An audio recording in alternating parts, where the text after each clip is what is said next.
Auzubillahiminash-shaytanir-rajim. Bismillahir-rahmanir-rahim. Assalamu alaikum, my dear students. This is class 9th, subject is general science, and the topic which we are going to discuss today is the renewable and non-renewable resources.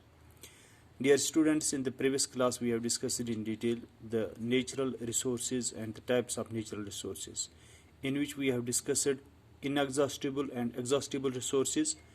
Then after that we have also discussed the exhaustible resources exists in our universe in two forms, that is renewable and non-renewable resources.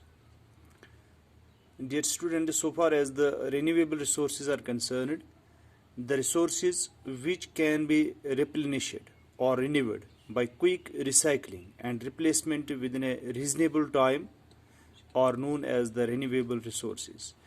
These resources can last forever with limited use, for example soil, forests and wildlife. Dear students, after this there is one more type, that is the non-renewable resource. The non-renewable resources, the resources which cannot be renewed or replaced or recycled, are known as non-renewable resources. These non-renewable resources will finally get exhausted if not used in a planned way. For example, minerals and fossil fuels like coal and petroleum. After this there is one more important topic, that is biosphere. Different spheres in the universe, in which there is one of the important sphere, that is biosphere. The biosphere is the life supporting system or sphere of Earth's surface is known as the biosphere.